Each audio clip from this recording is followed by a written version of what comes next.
UKLO 1 year masters. No IELTS required up to 5 years visa. High visa success rate.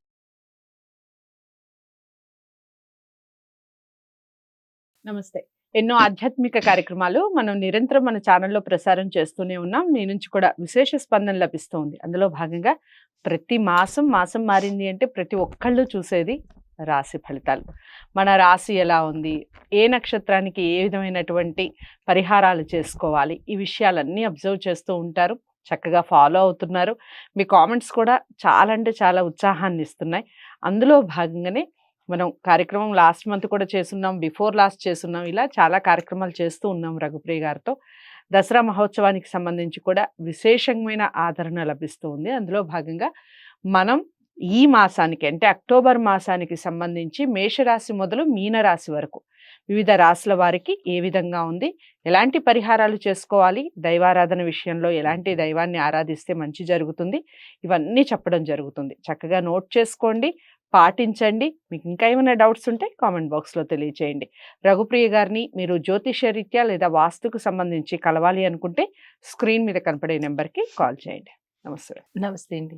ఇక తదుపరి రాశి కన్యా రాశి. కన్యా రాశి వారికి అక్టోబర్ మాసం ఏ విధంగా ఉంది చెప్పండి. కన్యా రాశిలో ఉత్తర 2, 3, 4 పాదాలు, హస్త 1, 2, 3, 4 పాదాలు, చిత్త 1, 2, 3 పాదాలు, 1, 2 పాదాలు. అయితే ఆశ్వీజ మాసం అక్టోబర్ 3వ తారీఖు నుంచి నవంబర్ 1వ తారీఖు వరకు జన్మలో రవి బుధులు, 2లో శుక్రుడు, 11లో కుజుడు సంచారం వల్ల శరీరంనకు కొంచెం రోగ సూచన కనపడుతోంది. బంధుమిత్రులతో మంచి సత్సంబంధాలు కలుగుతాయి. ధనలాభము, సంతోషము, ఏవైనా గతంలో లావాదేవీలు ఉంటే అది తీరిపోతాయి. అంటే కలహాల నుంచి విముక్తి అవుతారు. దుష్టుల సావాసం ఉంటుంది.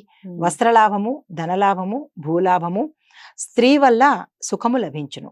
ఇది మనకి ఓవరాల్ గా. ఇప్పుడు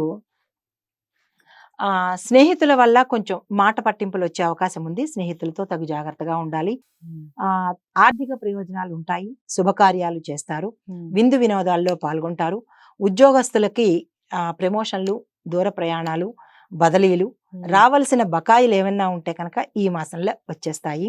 తర్వాత ఏదైనా రిస్క్తో కూడినటువంటి పనులు ఏమైనా ఉంటే కనుక చేయకుండా తప్పించుకోవడమే చెప్పదగిన సూచన. అయితే దూర ప్రయాణాలు చేసేటప్పుడు తగు జాగ్రత్తతో చేయవలసిందిగా సూచన.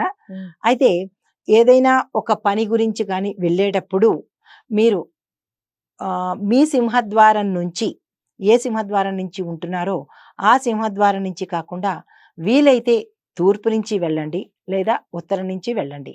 లేదు మాకు అది అవకాశం లేదు అని అనుకుంటే కనుక ఆ రోజు ఏ దేవుడు ఉంటాడో, సపోజ్ మంగళవారం వెళ్తారు లేదా బుధవారం వెళ్తారు, ఆ రోజు ఏవి దేవీ దేవతలు ఉంటారో వారిని తలుచుకుని మీకున్న సింహద్వారం నుంచి వెడితే కనుక పనులు సక్రమంగా జరుగుతాయి. అయితే మాట్లాడేటప్పుడు కొంచెం ఆచితూచి మాట్లాడవలసిందిగా చెప్పడం జరిగింది. మతపరమైన కార్యక్రమాల్లోకి వెళ్లకుండా ఉండడమే మంచిది. వెళ్ళి కోరి చిక్కులు తెచ్చుకోకుండా, చిక్కులు వచ్చే అవకాశం కనబడుతుంది కాబట్టి కొంచెం జాగ్రత్తగా ఉండాలి. పెట్టుబడులు పెట్టాలి అని అనుకున్న వాళ్ళు ఈ మాసంలో ఏ రోజైనా మీరు పెట్టుబడి పెట్టుకోవచ్చు. భాగస్వామి వ్యాపారం కలిసి వస్తుంది. తరువాత విద్యార్థులు మరింత కష్టపడవలసి వస్తుంది. సంతానం కావలసిన వారు లేదు వివాహ ప్రయత్నం వారికి ఈ మాసంలో ప్రథమార్థంలోనే మీరు ప్రయత్నాలు చేసుకోవాలి. ద్వితీయార్థంలో అంతగా కలిసి వచ్చే సూచన కనపట్టలేదు. మళ్ళా తదుపరి ప్రథమార్థంలో కుదరకపోతే తదుపరి మాసమే మళ్ళా ప్రయత్నం చేయాలి. అయితే మరొకటి ఏంటంటే వృద్ధులతో ఎక్కువగా సమయం గడపడము, వృద్ధాశ్రమాలని ఎక్కువగా సందర్శించడము, వృద్ధులకి ఏదైనా సేవ చేయడం, మీ ఇంట్లో ఉన్నవారు కానీ లేదా వృద్ధాశ్రమంలో వారికి కానీ ఏదైనా వస్త్రదానం చేసుకున్నా లేదా కొంత ధన సహాయం చేసినా కానీ మీకుండే ఈ రాశిలో ఉండే నక్షత్రాల వాళ్ళకి శుభం చేకూరుతుంది. అయితే వ్యాపారం బాగా సాగుతుంది. వ్యవసాయదారులకి అన్ని పంటలు చేతికి వస్తాయి. అంటే వాళ్ళు ఏ పంట అయితే వేశారో ఆ పంట వల్ల అధిక లాభం కలుగుతుంది.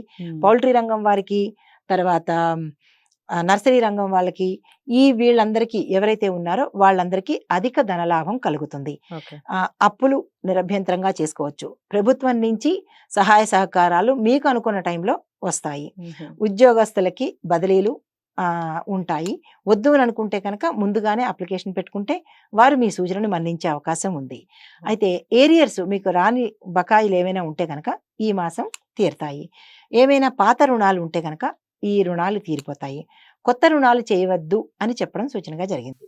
అయితే రాజకీయ రంగం వారికి, గతంలో రంగంలో ఉన్న వారికి ఈ మాసంలో ప్రథమం నుంచి ద్వితీయార్థం వరకు కూడా కొంచెం గడ్డు కాలంగా ఉంది. మాట జాగ్రత్తగా మాట్లాడాలి. ప్రజలతోనూ అధిష్టానంతోనూ కలిసిమెలిసి ఉంటూనే జాగ్రత్తగా గమనించుకోవాల్సి ఉంది. ఎందుకంటే గుప్త శత్రువులు ఉన్నారు, తెలియకుండా వెన్నుపోటు పొడిచే అవకాశం కనబడుతోంది. అయితే వీరికి కొత్తగా ఎవరైనా రావాలి అని అనుకున్న వాళ్ళకి ఈ మాసం వాయిదా వేసుకోవడం చెప్పదగిన సూచనగా కనబడుతోంది. అయితే ఇప్పుడు ఆయా రంగాల వారికి, నక్షత్రాల వారికి ఎలాగా ఉంది చూద్దాం. ఉత్తర నక్షత్రం వారు సోమవారం నియమాలు పాటించాలి. తరువాత గురు జపం కానీ రాహుకేతుల జపం కానీ చేయించుకోవాలి. చేయించుకోలేని వాళ్ళు రాహు గాయత్రి, కుజ గాయత్రి 27 సార్లు కానీ 19 సార్లు కానీ, అధమపక్షం 9 సార్లు కానీ చదువుకోవాలి. అయితే తదుపరి నక్షత్రం హస్త నక్షత్రం. హస్త నక్షత్రం వాళ్ళకి సోమవారం నియమాలు పాటించాలి.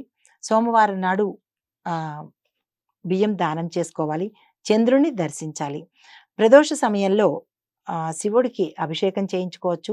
మీరు చేయలేకపోతే, ఎవరినైనా మీకు అవకాశం లేకపోతే గుడికి వెళ్ళి పంతులు గారిని అడిగినైనా చేయించుకోవచ్చు.